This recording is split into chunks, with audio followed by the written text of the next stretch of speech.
Hello and welcome back to the board. I'm the Gav Major and this is WoWs Weekly. WoWs Weekly is the weekly news video which covers news of World of Warships Legends the week, past, present and future. And the headlines this week: winter is ending for a change. Looks like we're moving on to pastures new. Also, we've seen the Des Moines and the Flandre being teased. More forthcoming. And last but not least, pulling out of Russia. Obviously trying to avoid the politics, but obviously there is some news in regards to how the current political and world environment has affected wargaming. These headlines and more after this short break.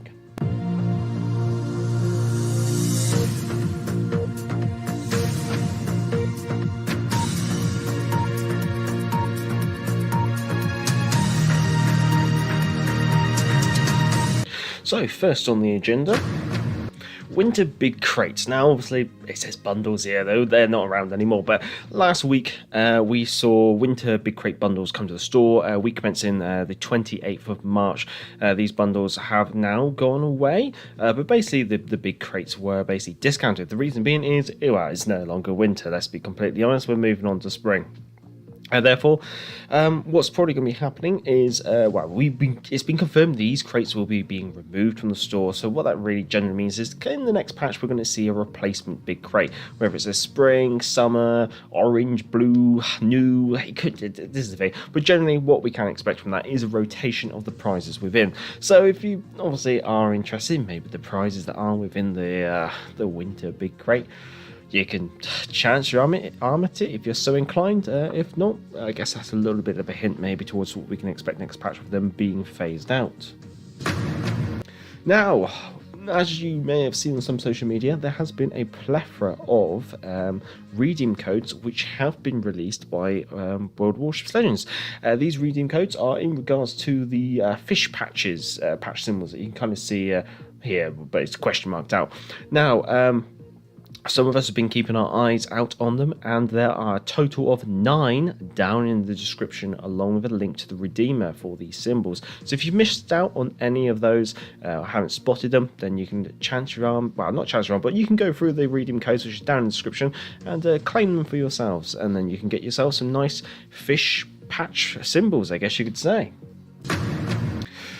Now, ready, set, go, gone. This is the last week for April Fool's event, and to be honest, I'm kind of glad. I played it a couple of times in the first week, and I just have not had the motivation to really do much with it. However, the good news is that any of the Rocket League or Racing Legends tokens that you've earned throughout this event, if you haven't bothered to purchase anything with the store like myself, they will be converted into credits, I believe, in the next patch. The usual conversion can be found on Discord if you're a little bit nifty with a search, I guess you could say.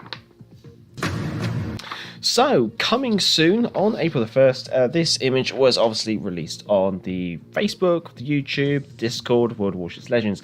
It is Des Moines, the city in Iowa State.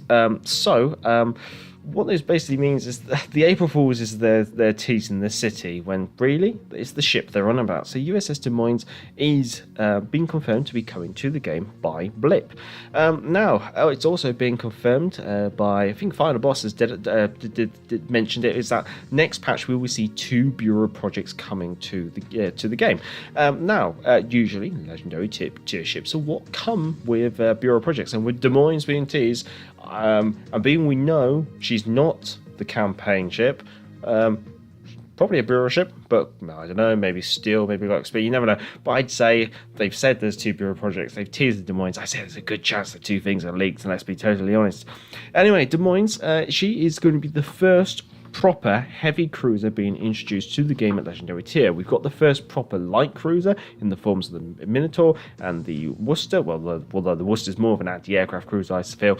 And then we've got those battle cruisers, the Alaska, the Stalingrad. So finally, a proper decent heavy cruiser. So what is the Des Moines going to be bringing? Well, pros are she does have an insane rate of fire for her guns, with a very high arcing shells so they can reach over islands, along with super heavy AP shells, something a trait of American heavy cruisers have. She's also seems to be quite reasonably well protected. She looks like she might be able to bow tank 15-inch guns and angle against 16-inch guns, and also she most likely will come with radar.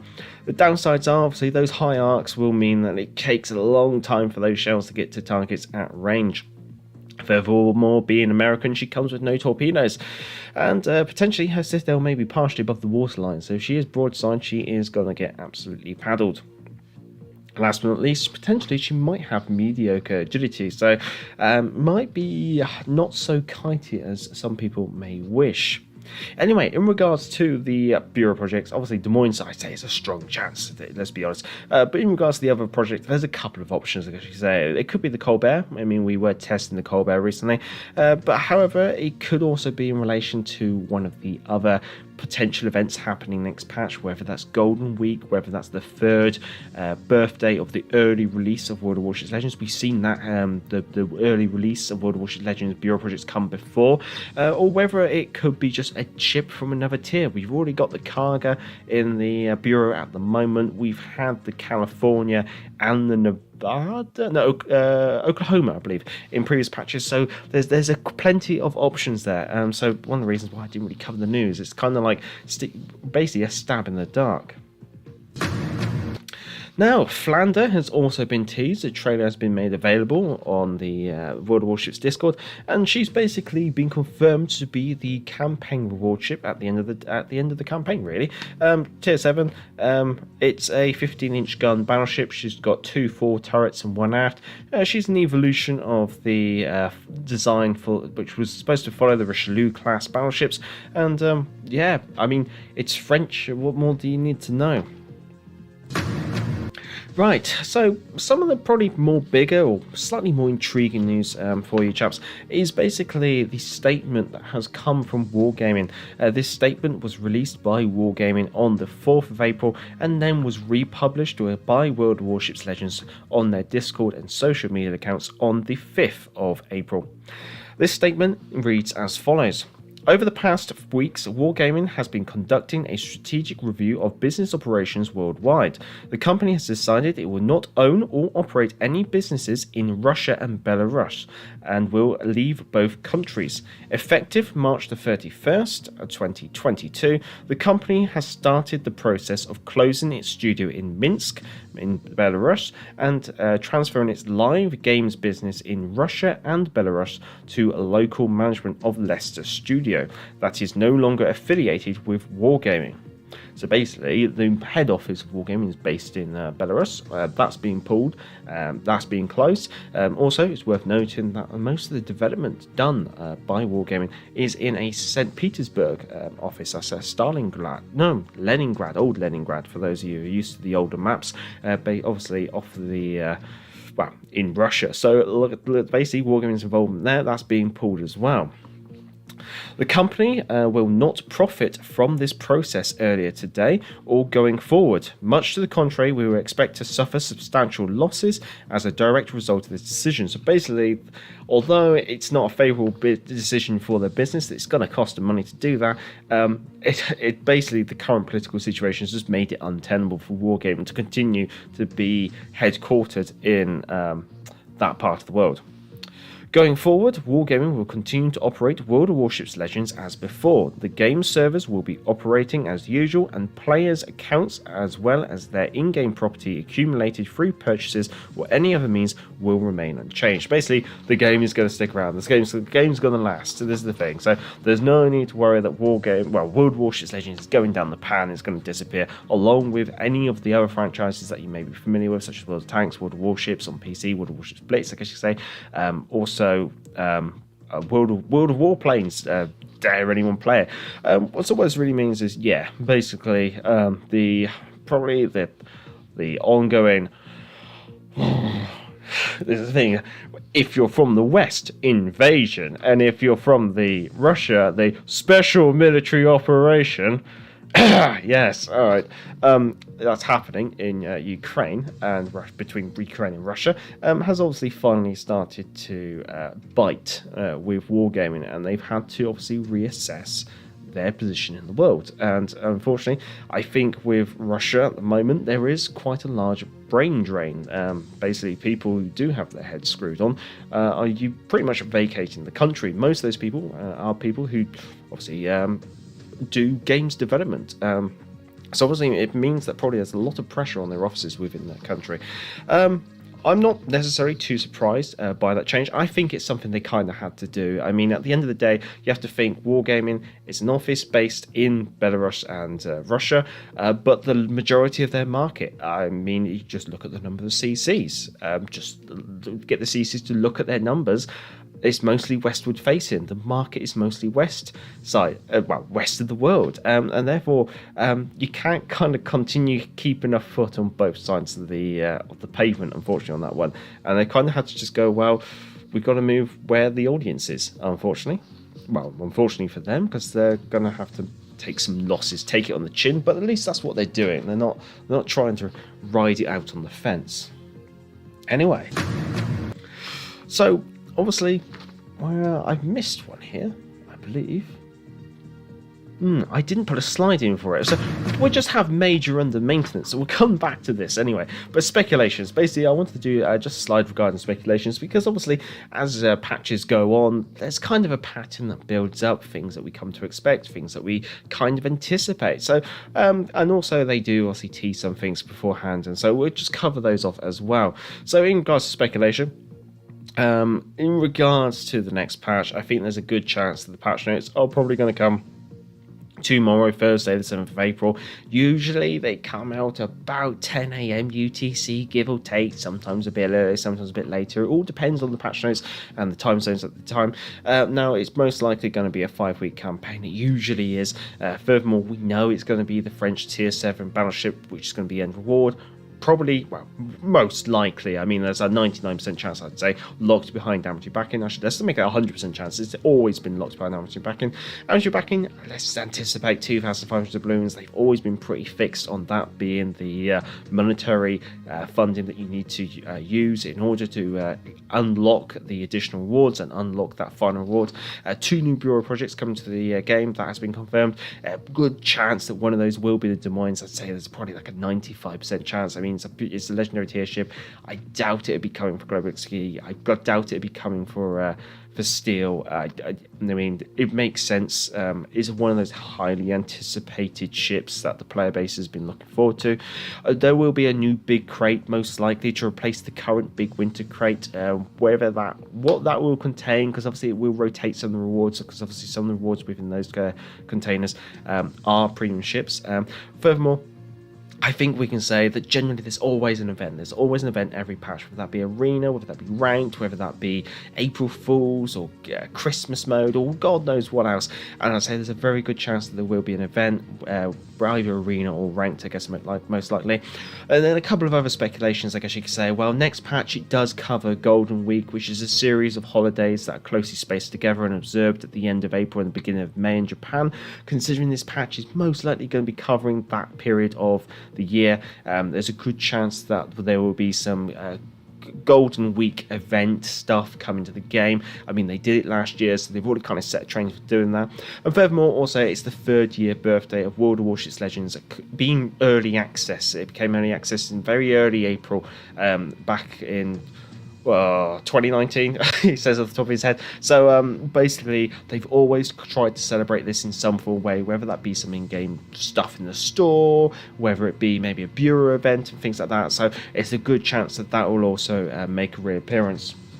One last thing that I haven't put on my notes, because I've kind of rushed the research this week, because basically, it's an hour early because of the wife's finishing work a little early. But this week we've also seen the Super 5 or Super V containers come to the store for the first time. These containers are guaranteed to drop a Tier 5 premium ship, and they pretty much drop pretty much any Tier 5 premium ship except the Zoiho and the Huyang He. The reason being is those 2 ships have come out after the Super 5 container was created. The Super 5 container was created back in Christmas.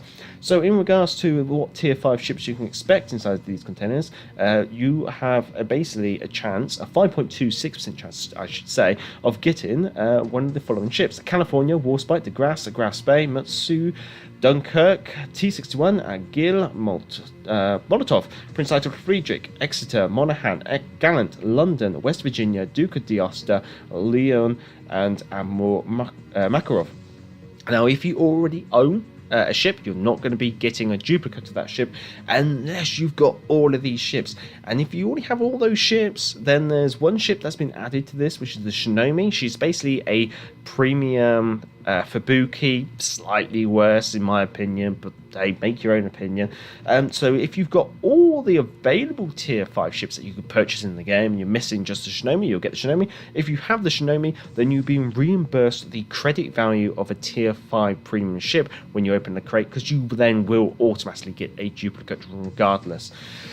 So basically, I wouldn't spend more than 10,000 doubloons on one of these crates. The reason being is basically it's a random ship, unless you can kind of guarantee what you're going to be getting based on what you've got in game already.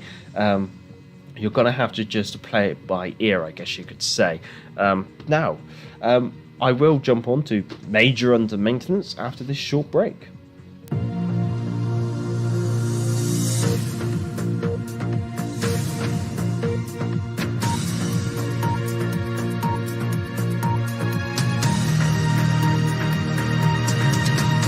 Right, so major under maintenance. Last week, as you know, I didn't do a WoWs Weekly, and to be honest, I was probably a little bit rough when I did Friday's live stream. I mean, with Friday's April Fool's live stream, I wanted to do something proper for April Fool's, and unfortunately it kind of fell through. The reason being is Tuesday last week I started to come down with a bit of a head cold. This is one of the reasons why WoWs Weekly got postponed or delayed. Just wasn't really feeling well myself. Friday's live stream wasn't what I wanted to do. There was something else I wanted to do, but I just cracked on, did the usual. And I changed what I was going to do for April Fool's literally on the spur of the moment. And so, yeah, a bit groggy. I mean, even this Sunday's short, I literally recorded it last minute notice, really, because I've just been not too well is the best way to put it. And even this week, even though I'm back in the office and stuff, I've not been feeling 100% myself. And yeah, so hence why there's not been a video this Tuesday. The reason being was Monday after work, got home, I literally had something to eat and went to bed. I was that drained. So fingers crossed. I'll get better. I mean, you can probably still hear that I'm a bit phlegmy, or at least my throat maybe doesn't sound completely normal. So obviously bear with. I'm trying to get back to 100%. It's just going to take a little bit more time, I think you can say. But obviously, some things to expect going forward. Obviously, we're doing WoWs Weekly now. Fingers crossed, we will be doing a live stream tomorrow, covering the patch notes, and I hope you chaps will be there to join in. As always, if you're accustomed to the channel, I like to try and live stream the patch notes. The reason being is then that way you can kind of interact as we go along. We can do it kind of as a community thing. You can read along with me, or we even just get my off the cuff opinions as we go through. And we will be doing a typical Friday night live stream. I'm yet to get it scheduled in, so yeah, hopefully see you Friday. And I do want to try and do another historical accuracy short on the Sunday. Hopefully I should be able to get that recorded on the Saturday, which gives me a bit more time to get things sorted there.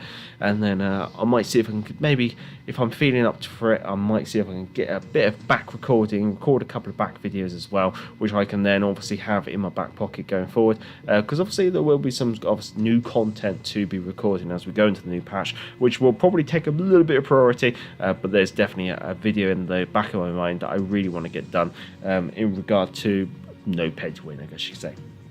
Anyway, thank you for everyone for coming along. Enjoy it, give it a thumbs up if you have enjoyed it, and as always, while I'm streaming, you can shout it in the chat for anything that you want to go down in the news bar, but also there will be a pinned post down below. Now I'm going to jump into the chat. I'm going to say hello to everyone who has obviously commented in the chat while I've been live streaming the WoWs Weekly. So I'd say thank you to Sean Whitland, to Amber Criv, to Salty Sacks, to Mike X Gaming, a name that was, to Action Pumper, Randy Chang, and the IK Way. So much obliged, gentlemen, and let's read what you got to say. Just one more day of grinding the racing ships, and should get the tier 4 American DD for free. Oh, good work, Sean. Good work. Hope she says you well. But Sean says problem is when you pull out something too late, there's a chance you're going to surprise 9 months later. Sean, do you mind? Hello, Sax. Sax has asked what's the difference between a heavy cruiser versus a battle cruiser. Chris says the battle cruiser is a cross between a cruiser and a battleship, more armor than a cruiser, but smaller caliber guns than a battleship. They tried to mash the pros together of the both classes. Example ship HMS Hood. I think HMS Hood is probably a bad example of a battle cruiser because she's more. Dr. Alex Clark, Doctor of History, does a brilliant video regarding battle cruisers, and he puts like Sax has put in the chat, he puts the two words separately, battle cruiser. And a battle cruiser, in my mind, is a ship that is basically, it's supposed to be the most supreme class of a cruiser. Okay, and the whole purpose of it is supposed to be almost like maybe an independent vessel or working in accompaniment with other cruisers, and it's supposed to be for converse raiding and scouting.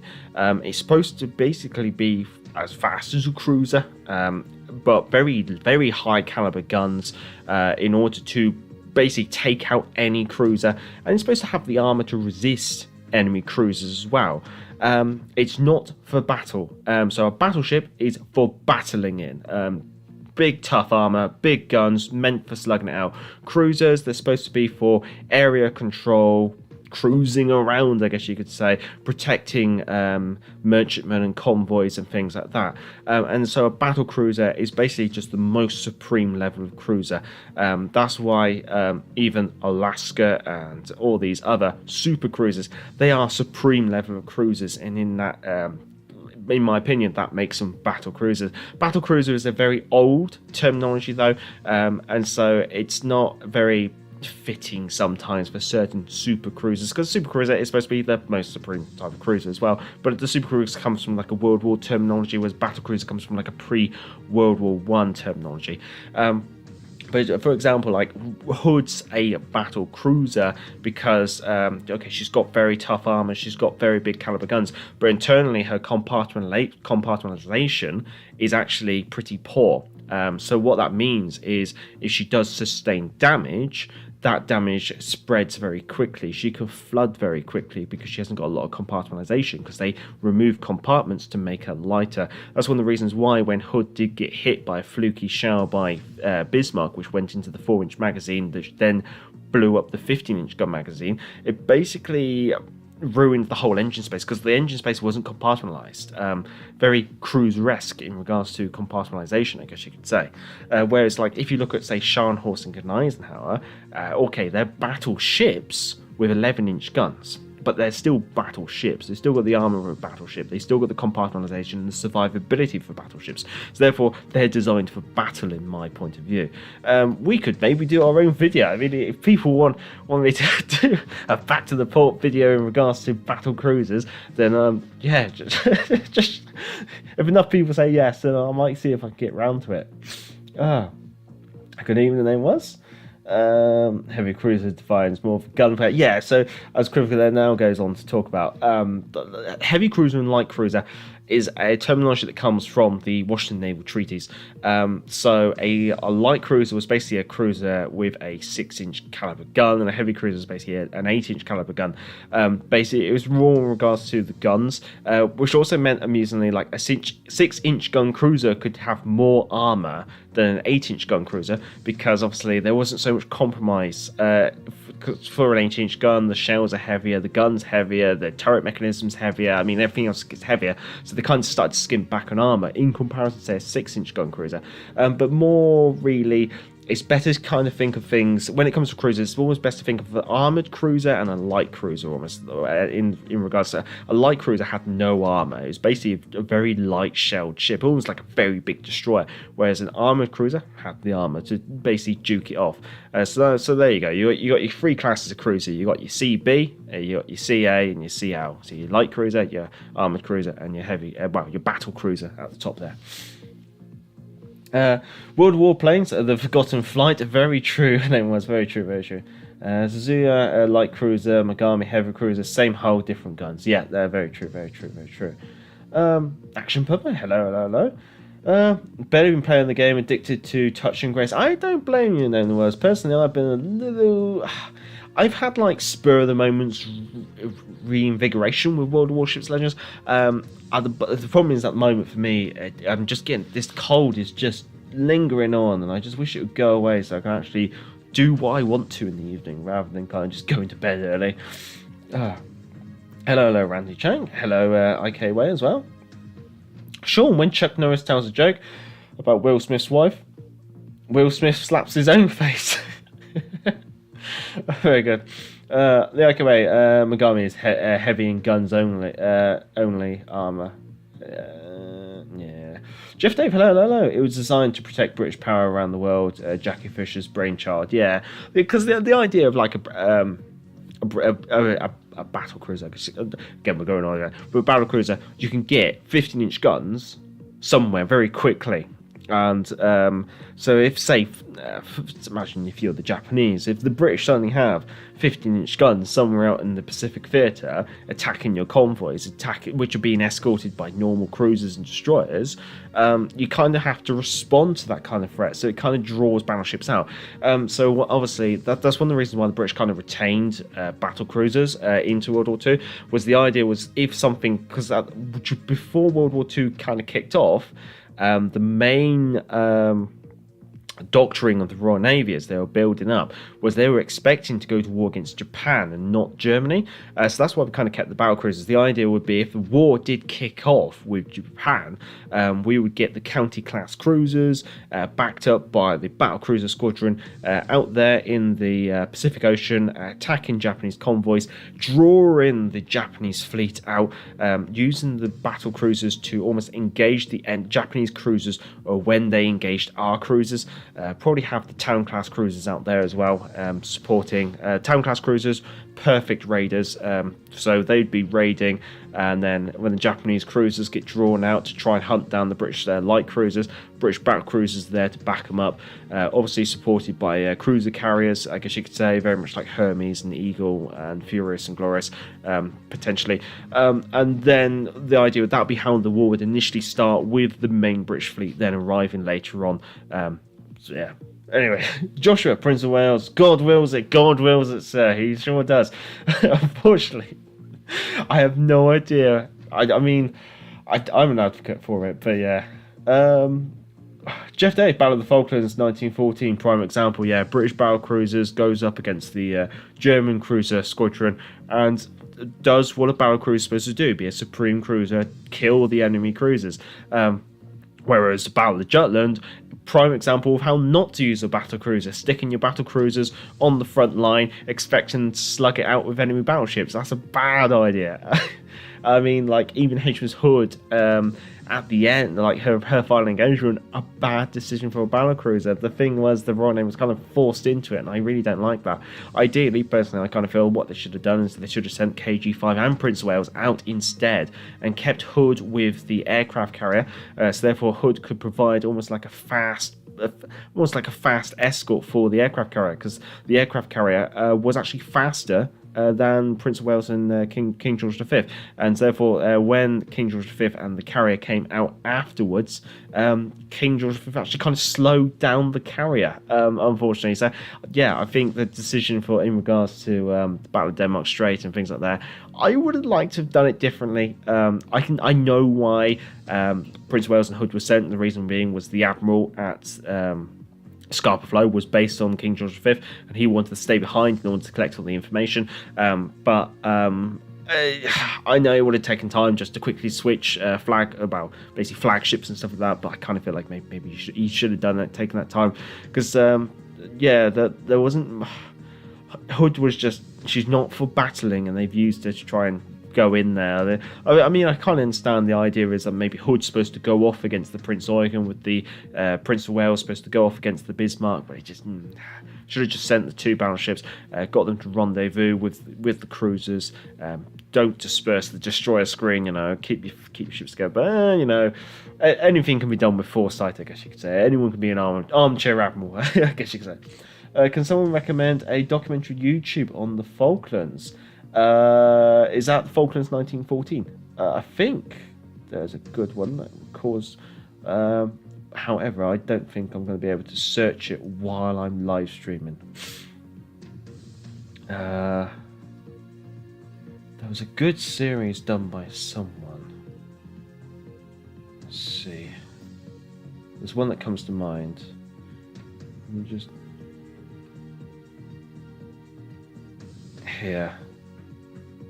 Let me just share this one in the chat for you, chaps.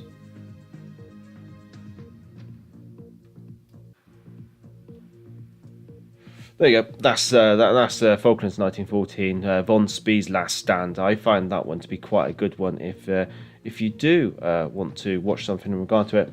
And with Griv, I read that someone that HMS Hood compartment doors wasn't closed, and even in some places were taken off to make reload faster. I don't think that's the case. And when Bismarck hit, the fire spread out very easily. I don't think that was the case. I doubt that the Royal Navy, especially Hood's crew, would have even dared to do anything like that. I think that might be like conjecture towards people trying to explain why she went down so quickly.